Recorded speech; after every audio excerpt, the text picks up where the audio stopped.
जय हिंद दोस्तों। आज हम लोग का सेकंड क्लास है लास्ट 60 डेज सीरीज का CBSE 10th board final exam का। तो फर्स्ट क्वेश्चन देखते हैं। फर्स्ट क्वेश्चन में एफपी का जो है नेक्स्ट टर्म निकालना है। नेक्स्ट टर्म मतलब कि रूट 63 के बाद जो है क्या आएगा। चलिए यहाँ से पहले हम लोग ये डिफरेंस पता कर लेते हैं। तो डिफरेंस हम लोग निकालेंगे तो ये हो जाता है T2 माइनस T1। उसी तरीके से जो है ये T3 माइनस T2 भी हो सकता है। तो T2 माइनस T1 से हम लोग निकालेंगे इसको जो है। तो T2 हो गया, सेकंड टर्म हो गया हमारा √28 और ये हो गया हमारा फर्स्ट टर्म √7। इसको जब सॉल्व करते हैं हम लोग तो इसको लिख सकते हैं 28 को 4 इंटू 7 और माइनस में √7।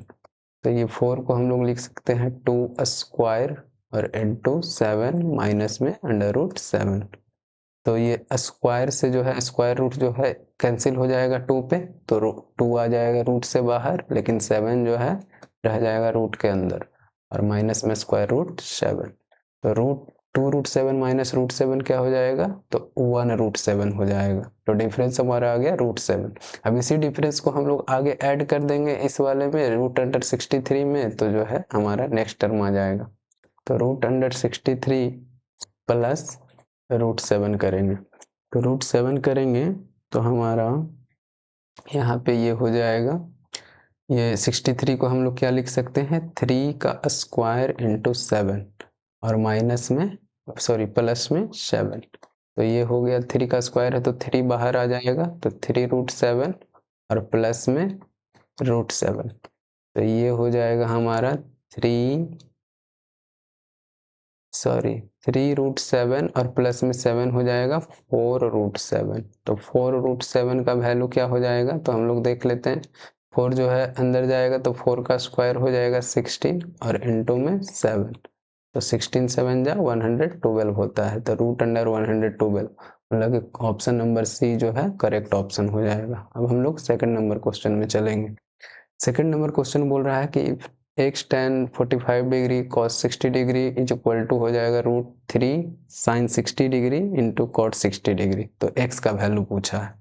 तो पहले हम लोग लिख लेते हैं इसको, x tan 45 डिग्री, उसके बाद है cos 60 डिग्री और इक्वल टू √3 sin 60 डिग्री है और cot में है 60 डिग्री। इसमें हम लोग को जो है इसका जो है वैल्यू पता होना चाहिए, tan 45 डिग्री ये सब। तो हम लोग लिखेंगे ये x हो गया इंटू tan 45 डिग्री का वैल्यू होता है 1 इंटू cos 60 डिग्री का वैल्यू हो जाता है 1/2 और यहाँ पे √3 इंटू sin 60 डिग्री हो जाएगा √3/2 और cot 60 डिग्री हो जाता है 1/√3। तो ये सब का वैल्यू थोड़ा याद रखें और रिवाइज करवा रहे हैं तो रिवीजन जो है ध्यान से देखते चलिए। तो यहाँ पे जो हो जाएगा इसको मल्टीप्लाई करेंगे तो ये हो गया x/2। यहाँ पे √3 से ये √3 कैंसिल हो गया और यहाँ पे बच गया हमारा √3/2। अब हम लोग को चाहिए x का वैल्यू, तो x को यहाँ रखेंगे, बाकी √3/2 को जो है लिखेंगे अपने साइड में। लेकिन ये √2 जो है ये x अकेला बचा तो 2 जो है वो डिवाइड में है तो इधर आएगा तो मल्टीप्लाई में आएगा। तो 2 से 2 कैंसिल हो जाएगा तो x का वैल्यू हमारा मिल गया √3। √3 जो है ऑप्शन सी में है। Option C is the correct option हो जाएगा। चलिए अब हम लोग चलते हैं क्वेश्चन नंबर 3 की ओर। 3 में बोल रहा है कि ax² plus ax plus c is equal to 0 है, 0 हैज इक्वल रूट्स देन। तो बताना है कि जो है अगर जो है यहाँ पे जो है एक कॉन्सेप्ट ध्यान में रखिएगा कि अगर इक्वल रूट्स की बात करें तो जो डिस्क्रिमिनांट जो होता है वो हो जाता है 0 के इक्वल। तो डिस्क्रिमिनांट का क्या होता है फॉर्मूला, तो ये होता है b² minus 4ac is equal to 0। तो b² क्या हो जाएगा, तो b हो जाएगा हमारा a, क्योंकि जो है x का जो कोफिशिएंट होता है वही क्या होता है b। तो b का वैल्यू हो जाएगा a, तो ये a² हो गया माइनस 4a तो मतलब कि हमारा जो है a क्या है, a भी a ही है और c हमारा है c। तो यहाँ पे हम लोग लिखेंगे सी, तो इज इक्वल टू में हो जाएगा 0। तो हम लोग इसको थोड़ा और सॉल्व करने की कोशिश करते हैं। तो ए स्क्वायर इज इक्वल टू हो जाएगा -4ac, इधर जाएगा तो +4ac हो जाएगा। तो ए स्क्वायर मतलब कि यहाँ से ए को अगर हम लोग ले जाएं, स्क्वायर को अगर जो है हटाएं, तो ये हो जाएगा 4ac बाई में ए हो जाएगा। ए से ए क्या हो गया, कैंसिल हो गया। तो यहाँ पे हम लोग का जो ये आ गया है a is equal to 4c। A is equal to 4c किस में आ रहा है, a is equal to 4c first option में ही है। तो ये फर्स्ट ऑप्शन जो है करेक्ट ऑप्शन हो जाएगा। आगे हम लोग नेक्स्ट क्वेश्चन में चलेंगे। 4 नंबर क्वेश्चन बोल रहा है 10th term of AP when first term is equal to a and difference b। तो मतलब हमारा कॉमन डिफरेंस दे दिया है b और ये फर्स्ट टर्म दे दिया है a।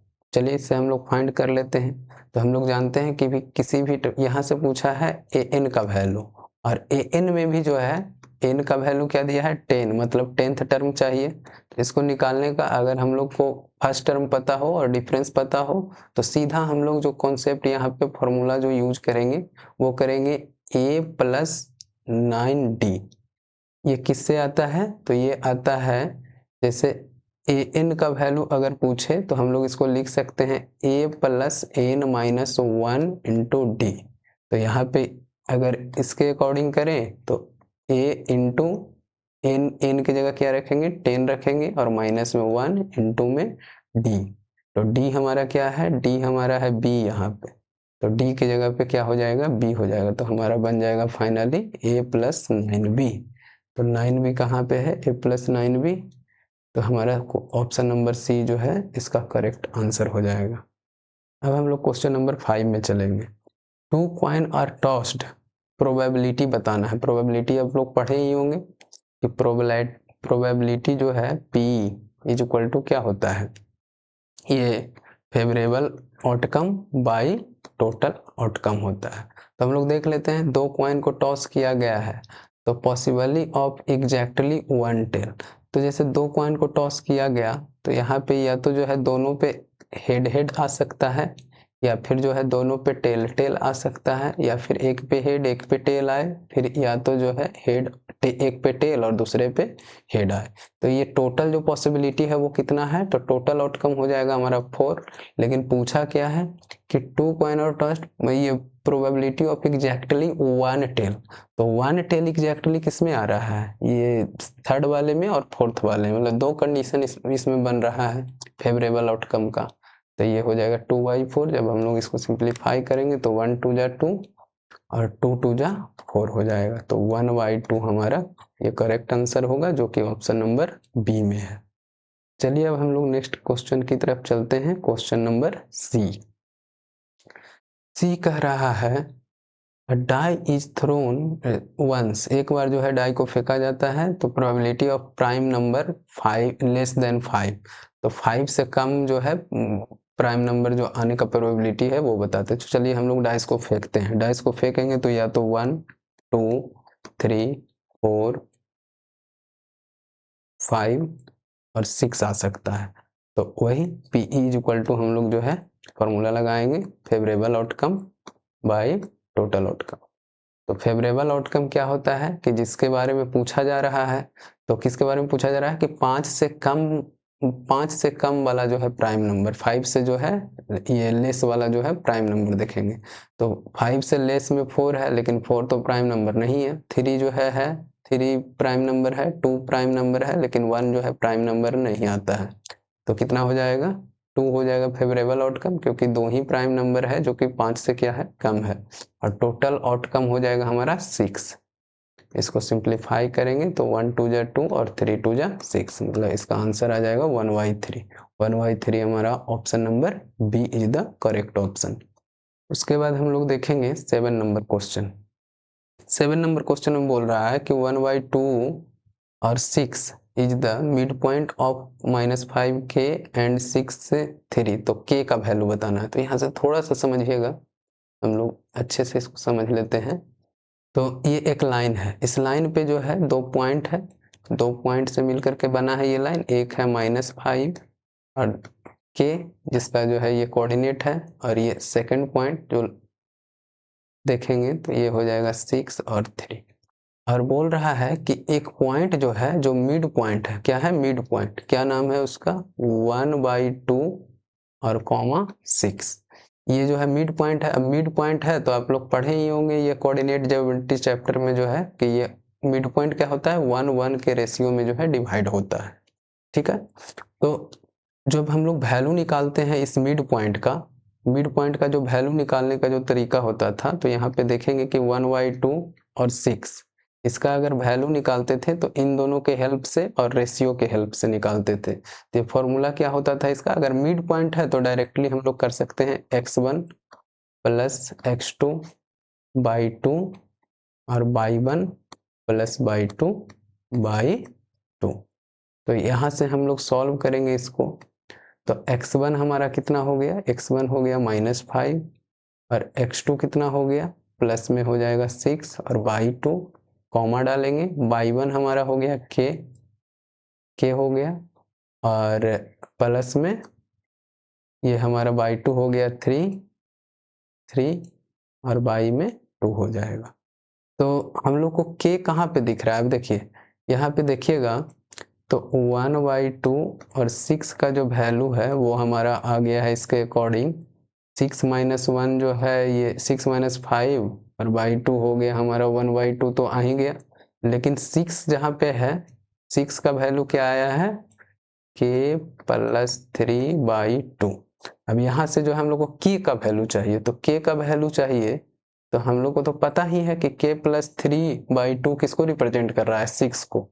तो यहाँ से हम लोग लिख सकते हैं कि 6 = k + 3/2।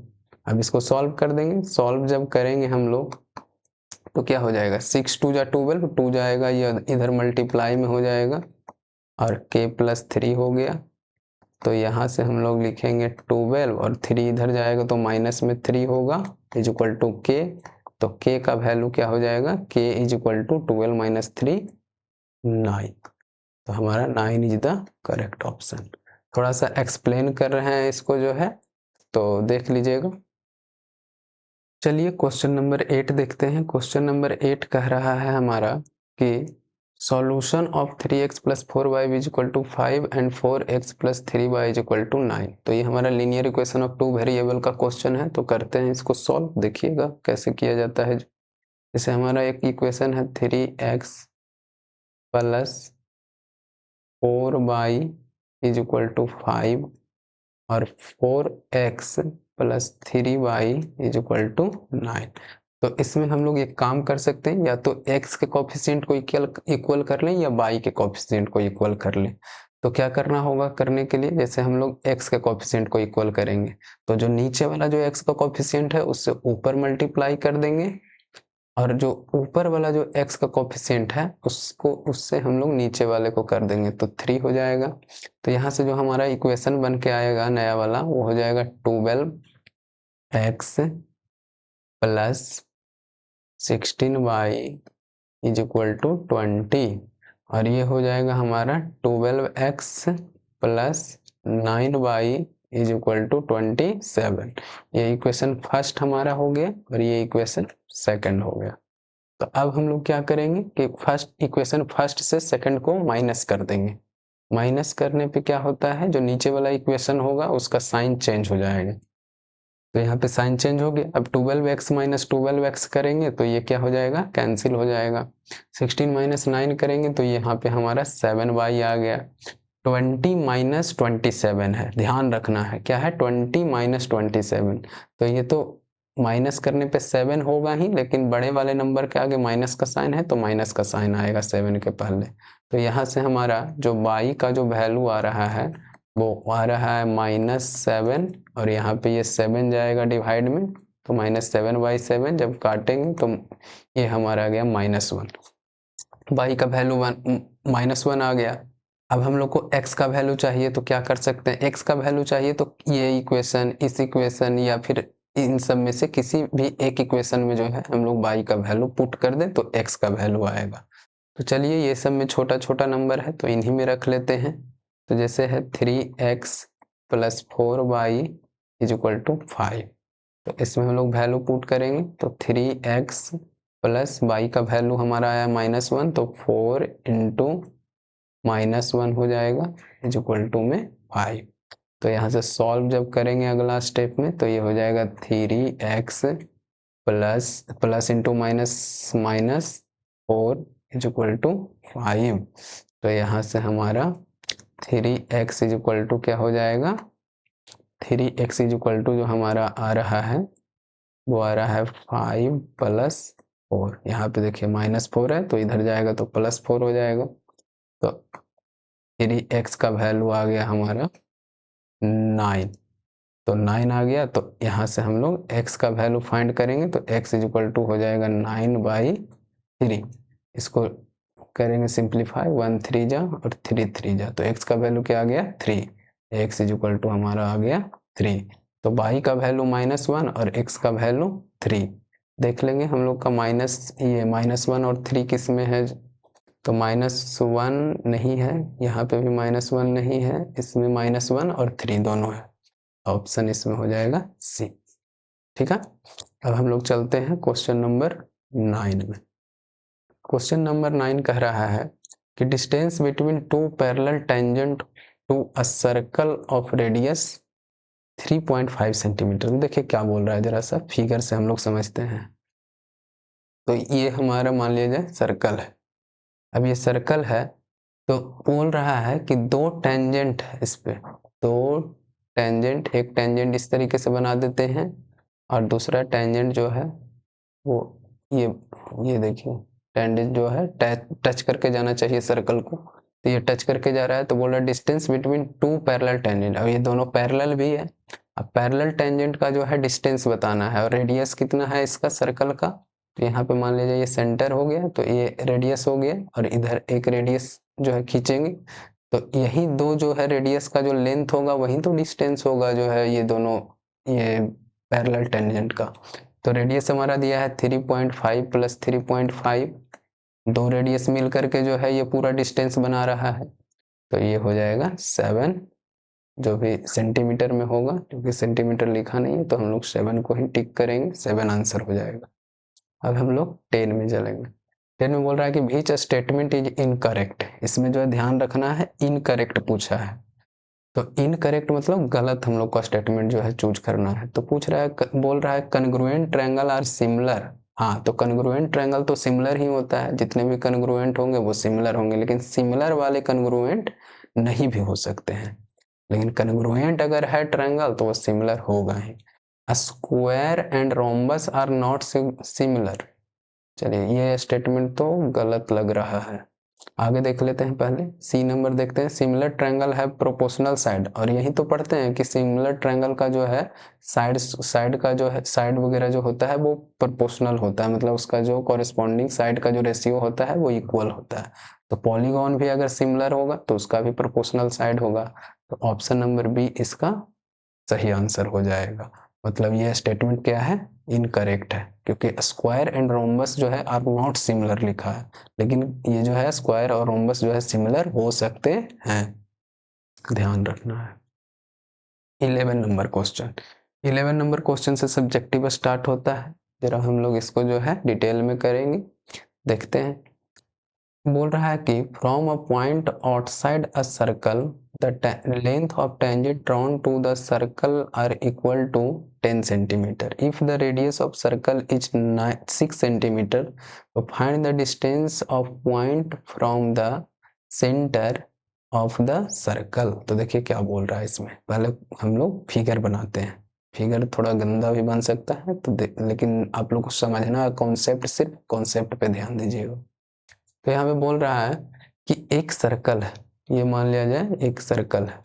अब इस सर्कल में बोल रहा है कि the length of the tangent drawn the circle are equal to 10 centimetre. एक जो है 10 सेंटीमीटर लेंथ का जो है वो टेंजेंट जो है ड्रॉ किया जाता है, समझे, किसी पॉइंट से। तो मान लिया जाए इस पॉइंट से किया जाता है, इसका जो है ये हो गया, लेंथ हो गया 10 सेंटीमीटर और रेडियस जो है सर्कल का है वो है 6 सेंटीमीटर।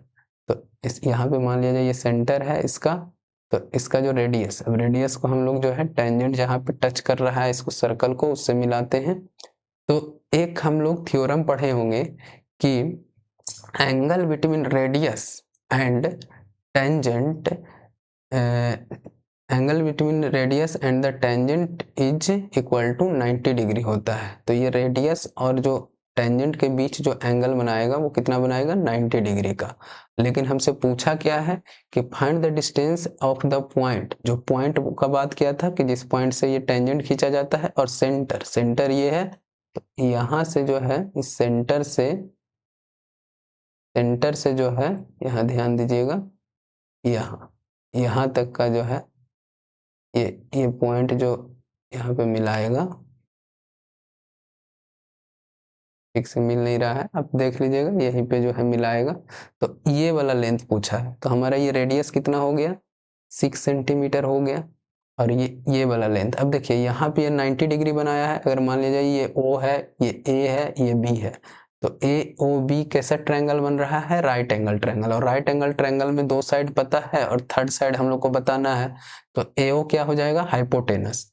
तो AO का वैल्यू जब हम लोग निकालेंगे, AO का वैल्यू जब निकालेंगे तो देखेंगे कि जो है हम लोग पाइथागोरस थ्योरम लगाएंगे इसमें। तो बाई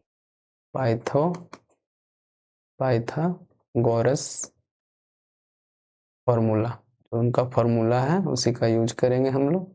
तो पाइथागोरस फॉर्मूला क्या होता है कि हाइपोटेनस का स्क्वायर जो होता है वो परपेंडिकुलर का स्क्वायर प्लस बेस स्क्वायर के इक्वल होता है। तो हाइपोटेनस हमारा नहीं पता, तो हाइपोटेनस को हाइपोटेनस स्क्वायर लिखेंगे। पी हमारा कितना है, परपेंडिकुलर है 10, तो 10 स्क्वायर और प्लस में 6 स्क्वायर हो जाएगा। तो एच स्क्वायर का जो हमारा वैल्यू आएगा वो आएगा 100 प्लस में 136। तो यहाँ से हम लोग जो है h इज इक्वल टू क्या हो जाएगा, अब स्क्वायर से दूसरे साइड में जाएगा, ये स्क्वायर जो है तो स्क्वायर रूट 136 हो जाएगा।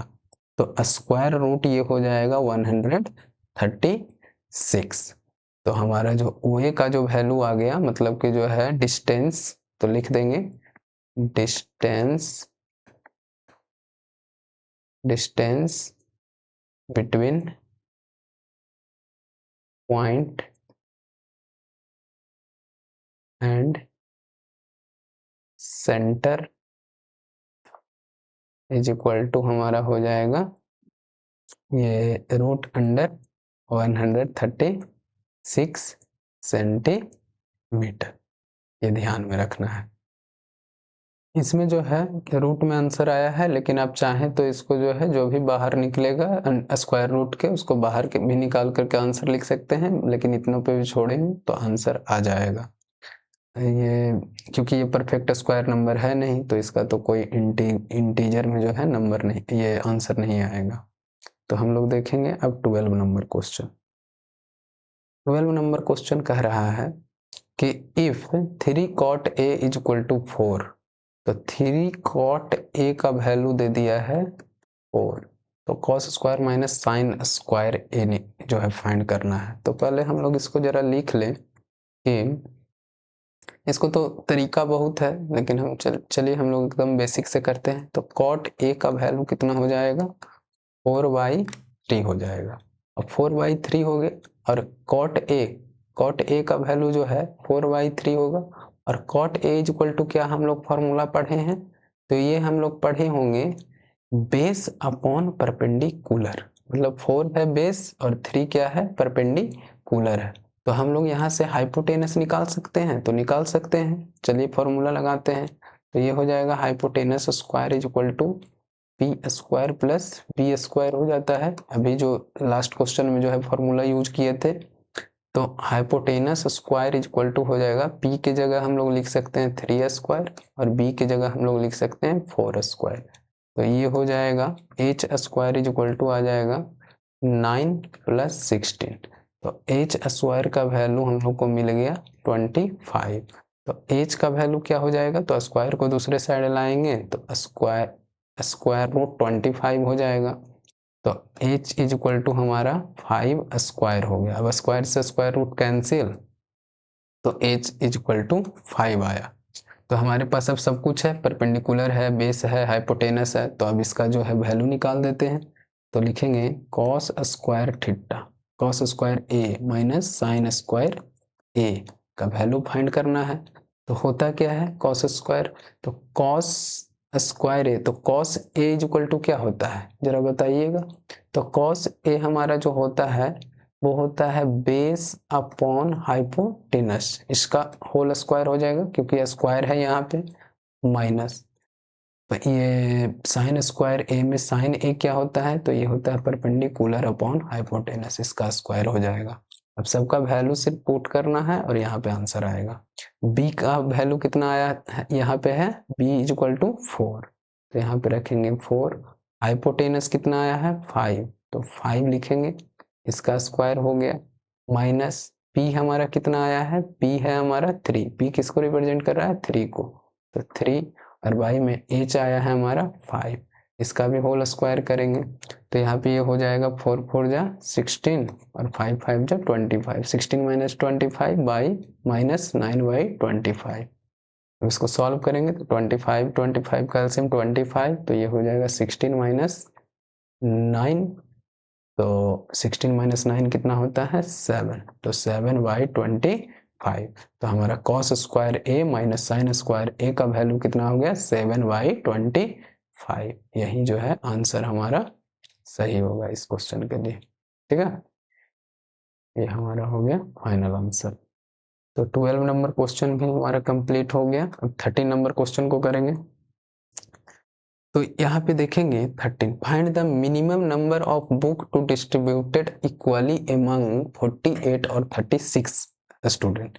तो ऐसा कोई नंबर बताना है कि नंबर ऑफ बुक हम लोग को बांटना है, मिनिमम नंबर ऑफ बुक जिसमें जो है इक्वली जो है 48 स्टूडेंट को भी मिल जाए और 36 स्टूडेंट में बांटा जाए, उसमें भी जो है ये डिस्ट्रीब्यूट हो जाए, लेकिन इक्वली होना चाहिए।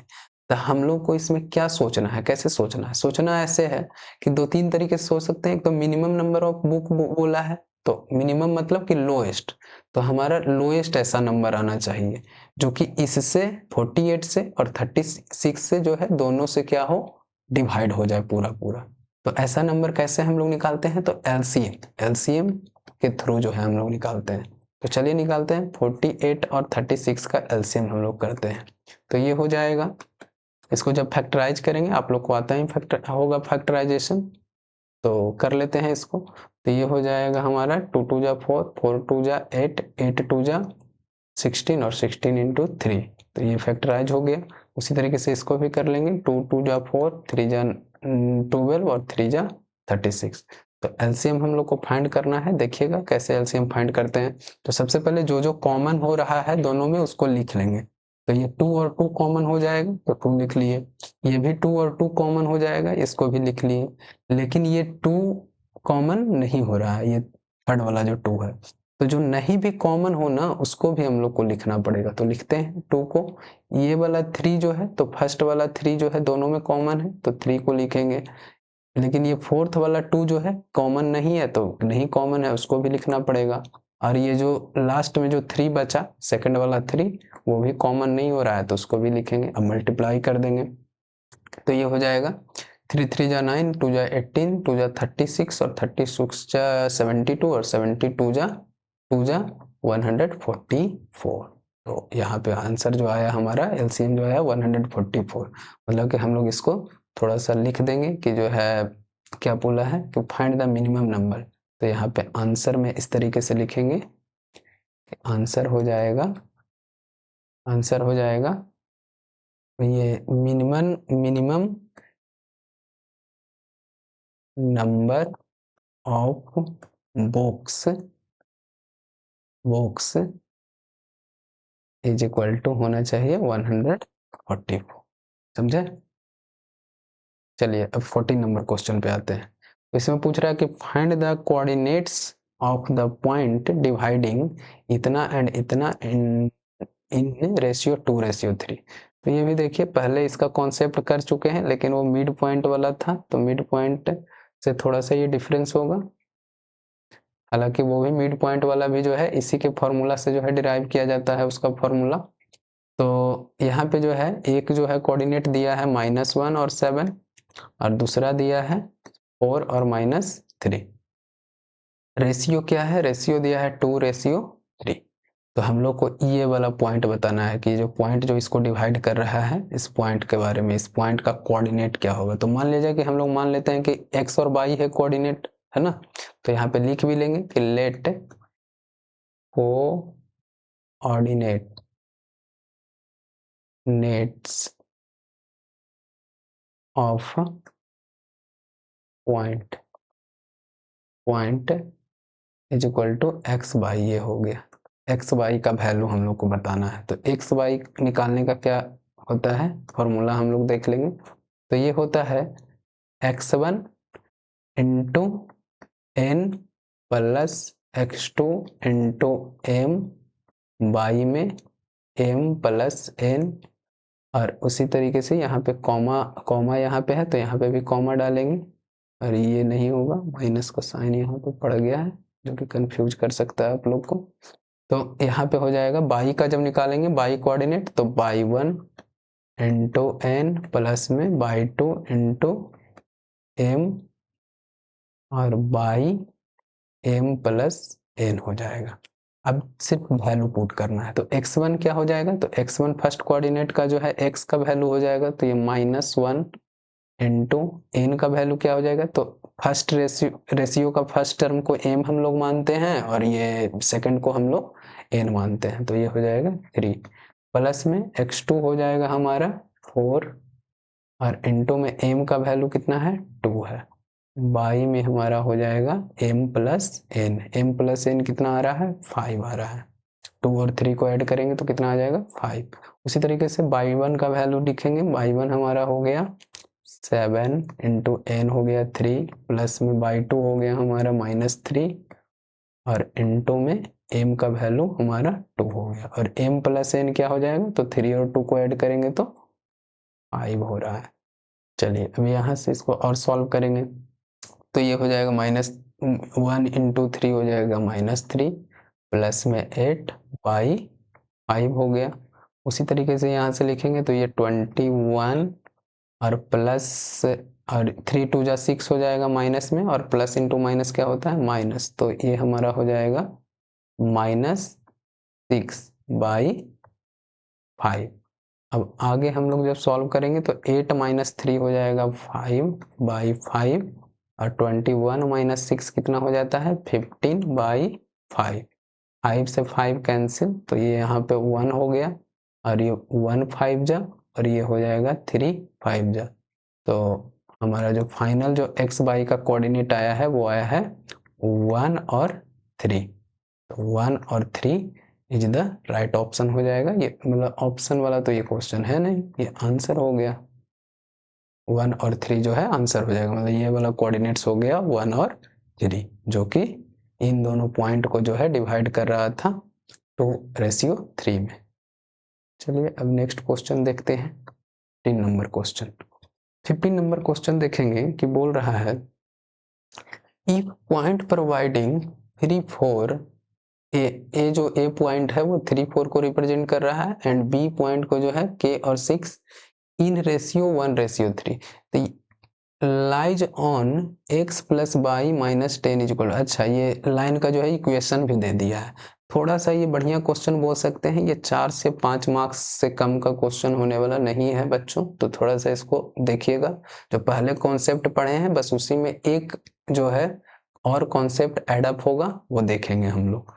तो जैसे हम लोग वही कॉन्सेप्ट बनाएंगे कि क्या होगा जो, तो एक जो पॉइंट है ये ए है और दूसरा पॉइंट इधर है बी, ठीक है। और बीच में जो है एक कोई जो है पॉइंट होगा जो कि इसको किसमें 1:2 में क्या कर रहा है? डिवाइड कर रहा है। अब डिवाइड कर रहा है, ए का वैल्यू दिया है, ए का कोऑर्डिनेट दिया है 3 4 दिया है और इसका दिया है k और 6, और ये जो लाइन का जो इक्वेशन दिया है वो दिया है x plus by -10 is equal to 0, ठीक है। कोई बात नहीं। तो हम लोग पहले जो है यहाँ पे इस लाइन का जो ये पॉइंट है इसका वैल्यू निकालेंगे। तो इसको मान लेते हैं कि ये एक्स बाई है, एक्स बाई का वैल्यू वैसे ही निकालेंगे पहले जो फॉर्मूला यूज किए थे। तो फाइंड करते हैं एक्स बाई, तो वही फॉर्मूला लगाएंगे। ये लिख दूँ फॉर्मूला, चलिए लिख देते हैं x1 into N plus x2 into M by M plus N, और इधर हो जाएगा by 1 into N plus by 2 into M और बाई एम प्लस एन। तो यहाँ से हमारा जो x1 का वैल्यू है कितना 3 है, और इंटू एन का वैल्यू हो जाएगा 2, और x2 का वैल्यू हमारा हो जाएगा k। ध्यान दीजिएगा यहाँ पे प्लस होगा थोड़ा सा, यहाँ पे ये प्लस का साइन होगा, तो यहाँ पे हम लोग लिखे प्लस, और x2 का वैल्यू कितना था k था, और इंटू m का वैल्यू हो गया यहाँ पे 1, और बाई में जो है m प्लस n मतलब कि 2 + 1 3। उसी तरीके से जो है बाई 1 का वैल्यू हम लोग लिख लेंगे 4, और प्लस इंटू n का वैल्यू हो गया 2, और हमारा बाई 2 का वैल्यू हो गया 6, और इंटू m का वैल्यू हो गया 1, बाई में m प्लस n मतलब कि ये 2 + 1 कितना हो जाएगा 3। अब इसको और सॉल्व कर लेते हैं। तो ये हो गया हमारा 3 2 जा 6 प्लस k इंटू 1 k हो जाएगा बाई में 3, और ये हो गया 4 2 जा 8 और प्लस में 6 बाई में 3। तो ये जो हमारा कोऑर्डिनेट्स इसका आ गया वो आ गया हमारा 6 + k बाई 3, और ये हो गया 14 बाई 3। अब ये जो हमारा x और y का वैल्यू हो गया, ये पॉइंट जो है किस पे है, इस लाइन पे है, x + y - 10 वाले लाइन पे है। तो हम लोग जो है अब इस कोऑर्डिनेट को जो है पुट करेंगे इस वैल्यू को। तो नेक्स्ट स्टेप में लिखेंगे put the value of x y in equation, इसमें हम लोग रखेंगे इक्वेशन में। तो इक्वेशन हमारा कितना है, इक्वेशन है हमारा x + y - 10 = 0 है। तो x का वैल्यू कितना आया है, तो x का वैल्यू हमारा आ गया है यहाँ पे 6 + k बाई 3, और y का वैल्यू आया है 14 बाई 3, और माइनस में है यहाँ पे 10 = 0। और यहाँ पे ध्यान दीजिएगा ये जो प्लस का साइन है तो यहाँ पे ये प्लस का साइन होगा। अब हम लोग इसको सॉल्व करते हैं। तो सॉल्व करेंगे, तो सॉल्व करना है तो यहाँ पे कुछ नहीं है तो 1 लिख सकते हैं। तो 3 3 और 1 का एलसीएम हो जाएगा कितना 3। तो ये हो जाएगा 6 + k प्लस में 14, और माइनस का साइन है माइनस, 1 3 जा 3, तो 10 3 जा 30 = 0। अब यहाँ से सॉल्व करेंगे तो 14 + 6 कितना हो जाएगा 20, और 20 - 30 हो जाएगा -10। तो k - 10 प्लस माइनस आप लोग को करने आता होगा, ये हो गया 3 = 0। तो k - 10 = क्या हो जाएगा, k - 10 3 जाएगा इधर मल्टीप्लाई होगा, तो 3 × 0 कितना हो जाएगा 0। तो यहाँ पे हम लोग लिख सकते हैं k = क्या हो जाएगा, k = -10 इधर है तो इक्वल के दूसरे साइड जाएगा तो +10। तो k का वैल्यू हमारा +10 हो गया, मतलब 10। यही हमारा क्या हो गया फाइनल आंसर। तो इस तरीके से आप क्वेश्चंस को सॉल्व कर सकते हैं। अब बोर्ड में जो है थोड़ा डिटेल में क्वेश्चन करना होता है तो इस कारण हम ये सब लिख भी रहे हैं। हालांकि मेन फोकस जो हमारा है वो कॉन्सेप्ट समझाने पे है, तो कॉन्सेप्ट पे फोकस कीजिए। बाकी ये छोटी छोटी चीज़ें जो लिखना पड़ता है उसको भी लिखने के लिए सीखना है धीरे धीरे करके। चलिए आज का क्लास यहीं पर रखते हैं, मिलेंगे हम लोग अगले क्लास में। Thank you.